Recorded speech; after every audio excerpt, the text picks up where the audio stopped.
Hi guys, good afternoon. This is Nikki, also known as Face Trader, and you're watching the Awesome 10X live Philippine market update. So, of course, the biggest news is after the Pfizer vaccine a few weeks ago, we got yesterday the Moderna vaccine, which fueled more rallies for your Philippine market. So, as you could see, the index is now trading at 6,959. It's up 41 points, but more than that, we have a lot of reopening stocks that continue to go higher. Let's take note of the few of them. MAXS is now trading at 7 pesos and 18 cents. We have been opining about MAXS that it was the perfect Popoy Basha stock. We called them the carnage stocks. And we said that Popoy said to Basha, you love me at my best, she loved me at my worst. The people who loved Maxis at their worst thoroughly got their 100% moves. Maxis went from 4, it's now trading at 7. Can it go to 8? I do think that the upside is higher than the downside. So any depths of Maxis will continue to be bought. Some laggards have been rising. We take note of some laggards in today's movement. I don't know why, Davin, but it's very small anyway. It's 2 million, so we're not going to consider that. ALLHC is now trading at $3. This isn't a laggard. ALLHC has been rising since 1.8. So this is more of a, actually this isn't even a reopening play. It's more of just warehouse leasing demand. So ALLHC is your Ayala Land Logistics. As you well see, since September, it broke above that 1.8. It's now trading at 3 peso. Can it go to 350 or 100% move? The looks of it is that ALLHC looks to go higher, and there is a lot of demand at about 290 below. So that is a very clear continuation. It's not called the breakout. It's called the continuation. So a continuation is still just like flags breaking out. So it's just really an uptrend continuation. 2.9 for those who are holding your Ayala Land Logistics. This continues to be an uptrend, and you could see that for traders, it is a daily breakout. Any drops at about 291 will have a lot of buyers. Those who don't have Ayala Land Logistics might still consider even at current levels of 3 pesos. So even at 3 pesos, there will be some buyers of Ayala Land Logistics. Now let's take a look, of course, with some of our gainers.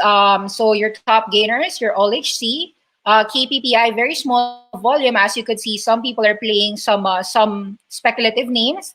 MAXS is a reopening play. CPG is like the sixth developer, house property developer. So as you could see today, you've got properties winning. Properties like Mega World continue higher after that 360 rallied further to 379. Do note that at 360 to 4, we have been opining that this is more of a euphoric area. So it can go higher, but people who don't have Mega World shouldn't chase. You should have been buying 3 with us, or at least below 3. If you're not buying early, you don't chase. It's your loss for not following Awesome 10X early on. Okay, so that's Mega World. CPG, let's take a look at the chart. CPG is 38 cents, 39. Today broke out. I haven't been checking this for quite a while now. So this is more like a laggard. As you could see, some people have already profit taken from their Ayala Land, from their SMPH. As you could see, Ayala Land stopping here at about 38 levels, 38.85. Your SM Prime having a problem here at about 38 to 40. Your Mega World, although it can rally further, you've got these resistances at 4 pesos. So it is quite scary to chase. Actually, if you don't have a low price, you're forcing yourself a trade, and you could have a mistake. Philinvest Land, we do think that it can rally to 117, so it's just a wait and see. And then of course CPG today looks to go well. So let's see if the support of CPG is about 38 cents, then how high can it go? Can it hit 48 cents? So it looks like today CPG is a breakout buy here at about 40 cents. So this one can be on your watch list if you don't have it. We will try to check it out next. Wait it out. But this one looks to be a good breakout buying area, 38 to 40 cents. So there might be some sellers, but we'll see. It could have a flag. All the people who accumulated CPG at about 36 cents might not necessarily sell at 40 cents. So that would be 40 cent below. We'll take a look at that. So CPG 40 cent below. Okay, you've got Mega World continuing higher. Your SMC finally broke out after being a laggard for quite a while. So let's take a look at your SMC. Your San Miguel has been sleeping since June till November, and today 109 finally rose after 6 months. As you could see, SMC is a laggard that has rallied today. So SMC 110, let's put it on our watch lists. SMC, CPG, ALLHC. Okay, let's take a look further. Take a look at your gainers. Let's take a look on your stats. Top gainers. MAXS is a continuation move. MAXS, we already have it, but for those who don't have it, I do think that it goes to $8 at the very least. So any dips for MAXS 7 to 620, we would still continue to have our buying bias. So 7 to 6.2 is still a buy mode for MAXS Group. For your pizza, let's take a look for restaurants. Your pizza is having some problems here at 850. However, I do think that any of these sellers are just flagged. This is just a flag. They'll just take profit a bit, but eventually this goes higher. So pizza continues to be a buy, 8 below to 7, as we said. Even your SSI is just consolidating. Still think it's going to go to $2. So just a wait and see. CEB today did well. As part of our reopening picks, we do think it's going to go 51 to 55.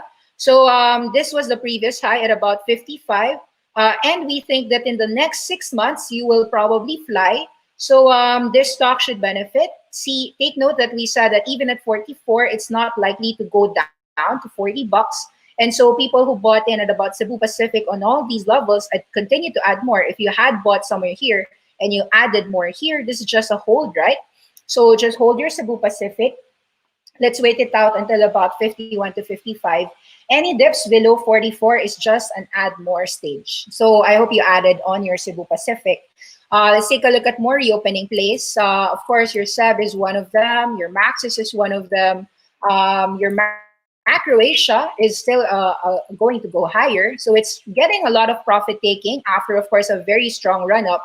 Your 6 peso below buyers are taking profits at 720. Do note that here at about 7 below for your MAC, maybe at about 680 to 620, you'll get some buyers on Macro Asia. DNL continues to be a reopening pick, right? So there is a flag getting buyers here. So pauses like these are just people who bought here that are profit taking, but the trend is not over. So can it go to 8? Looks like it. So DNL and MAX are both a buy at about 7 below. So lots of buying entries still, even if your index is at 7,000. It depends on which issues you are buying. Yeah. So let's see. Not looking at these names. Vistaland, $4. So I think like your Vistaland and your CPG are both the latter property plays that are being pushed as after the Ayala Land and SM Prime, right? So your Vistaland is 380. Can it go to $5? It's more of the same thing. All of the reasons why they're rising are just really about the vaccine, about residential sales. Definitely, I think most people have just been rotating after they finish the Ayala Labs and SM Primes. After some of them are finished with some mega worlds, I do have to note that Robinson's Land, we said even at 1550 levels is a buy. Even if you bought today at about 15.8, that seems to be okay. So I'm leaning more on getting more RLCs. 15.5 is a great support. So today, the low of RLC was 15.32. The high is 15.94. Do think that this goes back to about $20 next few months. So we'll still give our buy ratings on RLC, even at current levels. So how are you? Let's see. There's a lot of things stats-wise. You could see that the index today, market value is 9.7 billion. Some foreigners are selling, negative 700 million, but you are seeing that there are people who are willing to buy this market, given that there's a lot of value that remains still in the market, no matter if it is, even if it has rallied from the despair mode about 5,000 area a few months ago.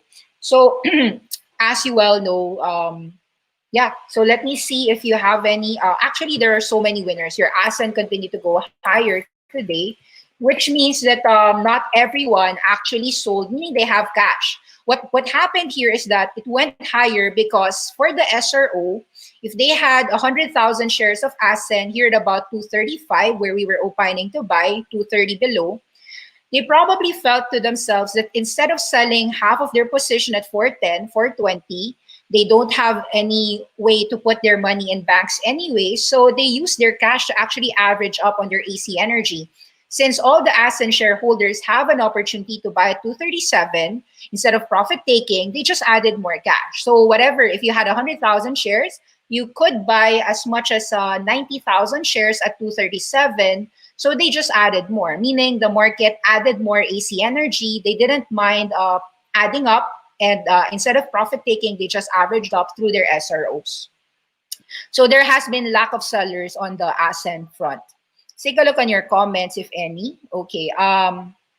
Good morning, Miss Awesome. Yes, thank you very much. You're also awesome. Sana dati pa ako nanood ng channel. Well, thank you very much for watching the channel. Do subscribe. We have everyday market updates, so it will help everyone, Filipinos, and share it to your friends so that they can also watch. Okay. ASEN, Mary Mart, and DMC. Insights, please. ASEN, we're okay with it. So I think that, you know, at 4 to 440, we did not know whether the market will profit take, because if you really have it very low and you don't want to put up some more cash, you can profit take para may pambayad ka na SRO. Now, some people may pera sila, so hindi na sila nag-take profits. Magpapasok na lang sila ng cash for the SRO. So that, in my view, is what happened to ASEN. With Mary Mart, honestly speaking, I don't know why the market pushed it up to 5. Given na, okay, malakas nga yung ano, yung supermarket sales niya na 2.8 billion pesos, it looks good, pero hindi siya for me spectacular. So, you know, market cap of 35 billion pesos, your sales is about 3 billion pesos.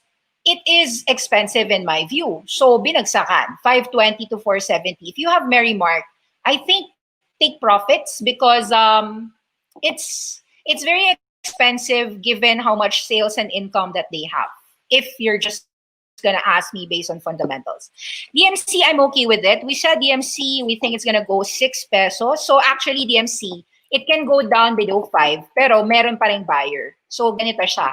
DMC, we said that it was still a buy even at 4+ levels. We took a contrarian take when people were selling it dahil Semirara sales were down. We said na it's fine. We know that Semirara sales are down, but DMC has other assets. They have construction, they've got the water, they've got, of course, their nickel mining units. But really, DMC is a residential developer as well. So malamang, this is your resistance, very clear yan. And then there's this also a resistance, very clear to. DMC at 6 and 7 has a huge resistance. However, let's assume that this will be your support, higher low support na to. So 490 to 5 is your higher low support. Possible yan. So what happened here was, ito yung breakout area, or it's not really a breakout area kasi the breakout area was somewhere here pa sa 450 eh. So 450, 490, more of add lang yan. People who were buying it as low as this, ito yung mga talagang nagbabargain hunt, double bottom kasi, di ba? So actually, we were also opening now. Depende if talaga naniniwala ka reopening play eh. If naniniwala ka sa reopening play, kaya naman to mag-high 6 or 7. But in my view, pag 540 yan, anything can happen. Pwede kang bagsakan sa 5, 8% down. Pwede ka rin 8% up in the next week or next month or next month. So in my view, para sigurado ka, hintay ka na lang near 5. Kung hindi ka talaga makuha, okay lang. That assumes, of course, that you have a position already. Pang-add more lang yan eh, kung may dips yan. Pang-add more lang. Okay, let's take a look at your stuff. ALLHC po, so I answered already. ALLHC looks to go higher. $3, baka mag 360, so pwedeng hawak lang. Is it still a good time to buy SSI? Depende yan sa'yo. I think that SSI, I really think that it is a perfect reopening play. As the malls go reopen, as the restaurants are reopening, SSI is very cheap based on its market cap. If you take a look at SSI, magkano yung sales, magkano yung income, although the income will not be there in the next 5 years pa yan siguro kung gusto mong hintayin, pero double your money yan minimum. So market cap, 5 billion. Can it be a 20 billion peso company? Kahit nga 10 billion pesos lang, double your money na eh. 160 to $3, kaya ba? I really think that SSI is a great buy. So we were opening at as low as 115. Actually, as early as May, pinopromote na namin yung SSI na yan eh, na talagang okay siya dito sa level na to. So, accumulated base to. Tapos, breakout siya dito. So, 1.3, 1.4. So, habol yung iba. If you bought here at about 120, nagdagdag ka pa sa 140, lahat naman yan, add more yan eh. Dagdag yan. Saan yung resistance? First resistance in my view is $2. Second resistance is about here at about 260, 3 pesos. Matagal pa yung resistance. So actually, SSI continues to get a buy rating on my end. Hindi pa ako nagpapabenta ng SSI. Hawak lang to. If you want to buy low, bid ka lang ng bid, 160, 150. Kahit kung wala ka, 166, kunin mo na. Tapos bili ka pa sa 150 kung bagsakan ka. Okay lang, okay lang. SSI, Shake Shack, and e-commerce, I have a high target for them. Okay, good PM, Nikki. Mary Mart, PHR, na correction today. At what price kaya ako pwede pumasok? Mary Mart, parang 520 is a resistance. I'm not sure, parang hindi ko siya hihintayin. I don't know about Mary Mart. Let the market tell us. Pero hindi ako masyado conviction buy. PHR, PHR 250 nag-tres, 25% up. So, if magbagsak ng 250, I think it's still a buy. Pero I don't know if it will fall that low. Parang profit taking lang yan. Any thoughts on dito share swap? Hindi ko actually binasa eh. Alam ko lang dito may resistance sa 7 eh. Tsaka hindi kasi sobrang reopening play talaga ang dito telco. So parang hindi ako masyado sure about. Kailangan mong mga reopening. Any advice on Megawide? I'm bullish on Megawide. We said that the preferred shares was positive for Megawide. Reopening play siya because Megawide constructs airports. So if you take a look at it, Megawide is actually likely a buy on support. Buy on dips to. Mag-flag siguro siya. Some people will take profits on Megawide. But eventually, I think this was a clear buy, clear breakout naman yan. Some people bought here as early as 750 below kasi they were saying na, magre-reopen naman. So with the Pfizer news and the Moderna news, up yan kaagad 20%, 750 to 9. So maraming nagpa-profit take. I think for Megawide, try to wait 850 if you can, or kahit near 850. Doesn't have to be straight 850 ah. Pwedeng bilhin mo sa 9 pesos, tapos bilhin mo pa sa 850, di ba? So, pero this one, I'd say, the market is bullish. The Megawide preferred shares is positive more on the stock rather than the preferred shareholders. Kasi if you bought the Megawide preferreds, you'll get just 5% to 2.5 years, diba? Or something. So, kung maghihintay ka na lang din ng 2.5 years, sa stock ka na. Bilhin mo sa 850 or 9, mabenta mo ng 10, 20 yan, or someday, baka magbenta ka 15. Better risk reward owning the stock rather than the preferreds. And we gave a video on Megawide. Thanks for the Robinson's Land review yesterday. Thank you. Okay. Any advice for Dito tomorrow? Ano ba meron? Kasi I think like si Dito gumalaw na 1 to 7 eh. So parang ang hirap na to make some money here. 'Di ba? Kung umangat kasi to, tatapunan ka sa 7. Kung hindi naman umangat, edi sige, bili ka sa 5 below or 6 below. So, depende kasi, depende sa presyo eh. So, I think like, I'd rather let the market dictate for Dito Telco. FA. So, sa FA, may backdoor listing. Pero we said na yung Squid Pay, kalaban niya kasi lahat ng mga payment firms. Like in the Philippines, may GCash, may kung ano-ano yan eh. GCash talaga yung ginagamit ko eh. So, may Paymaya, di ba? So, if talagang fintech play ka, mahirap yung promise ng Squid Pay. Kasi kalaban mo, Ant Group eh. Malaki kalaban mo.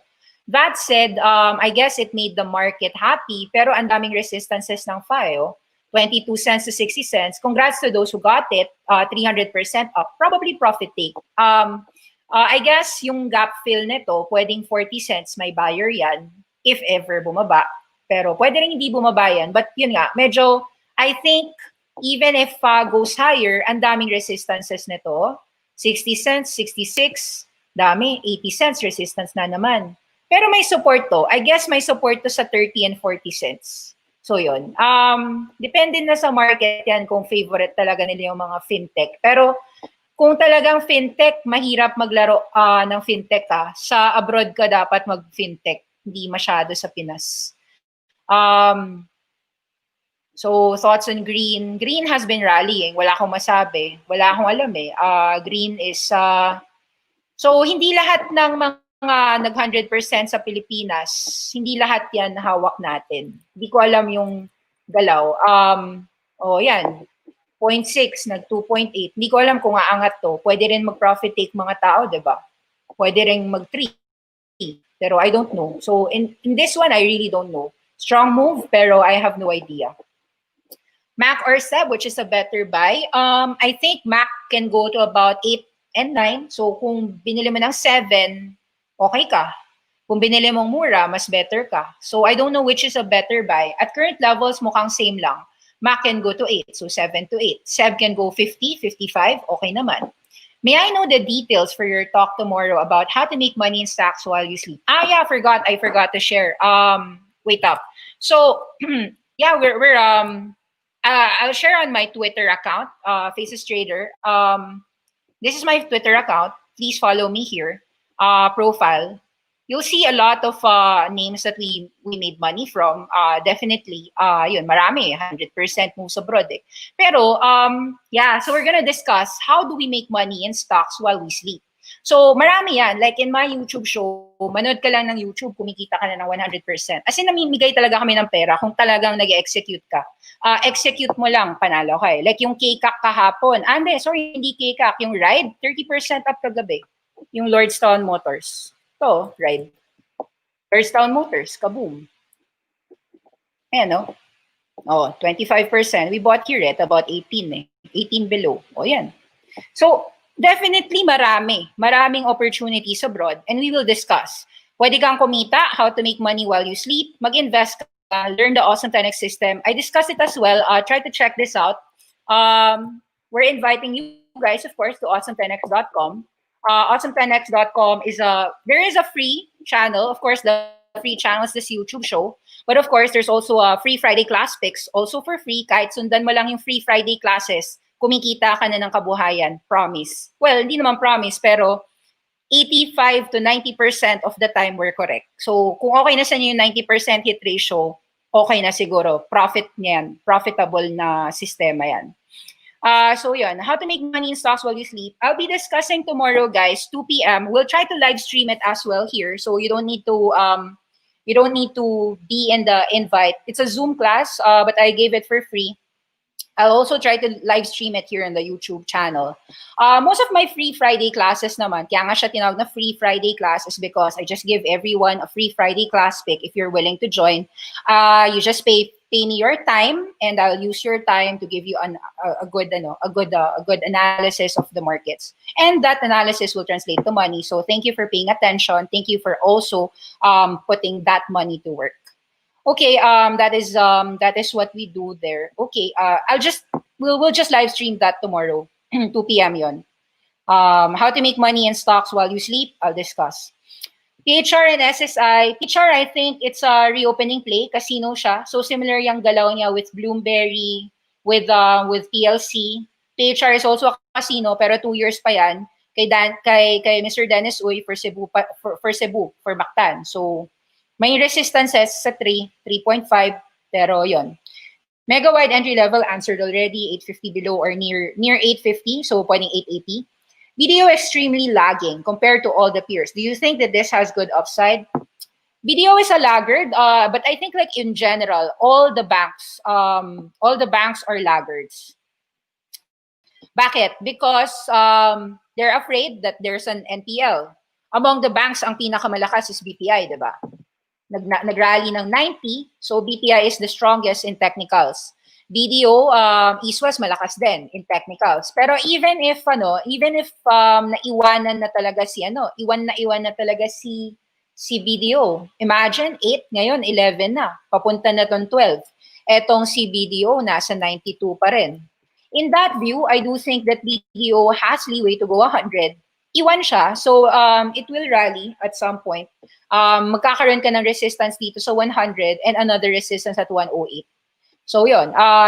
Pero I don't see a problem with BDO. So if you're buying BDO at these levels, okay lang. More of wait and see that. PHA high volume for 2 days. What can you say? So in-answer ko na yan. FA went up because may fintech backdoor listing yung SquidPay. But there's a lot of resistance. So PHA might have resistance nga sa 60 cents, 66 cents. Yung mga bumili sa 20, 30, 40 cents niyan, they will have the may comfort margin sila dyan eh. Pwede sila mag-take profit half, tapos ride nila yan. If you don't have PHA, I think hintay ka ng setup, chamba na lang. Kung magkaroon ka ng entry sa 40 plus cents, you can enter. Pag wala, hayaan mo na. Okay lang yon. Hindi mo kailangan mag-force trade. Rick answered na Robinson's Land. Vistaland is going up. So parang reopening play. Similar si Vistaland kay CPG. Converge, please. Converge is a stable name. So I expect Converge to be stable. I don't think that it's gonna go 100% up if that's your question. It should be stable. So mix yan. Neutral tayo dyan. It goes up, it goes down, pero neutral to. Neutral to, meaning I don't see it na, pwede mo siyang isipin na growth play, growth dahil kalaban niya si PLDT and Globe. Pero yun, it has these resistances, definitely hindi nawawala yung 16.8, tapos marami kang buyers dito sa 15 below. But between Converge and a lot of our picks, I'd rather still pick I'd rather go for yung mga restaurants, magma-MAXS and SSI ako, assuming na wala akong cash. I'll still go for yung mga Robinson's Land, for Cebu Pacific and Macro Asia, Pizza, Shakey's Pizza, even at 7:30, binili pa rin natin yan eh. Add more pa rin tayo dyan eh. Thoughts on Vita? Profit taking na kaya? Umangat na ba? Hindi ko nga alam eh. Hindi ko nga chine-check yung Vita na yan eh. Kamusta na ba yung Vita na yan? I have no idea what it did. Umangat ba to?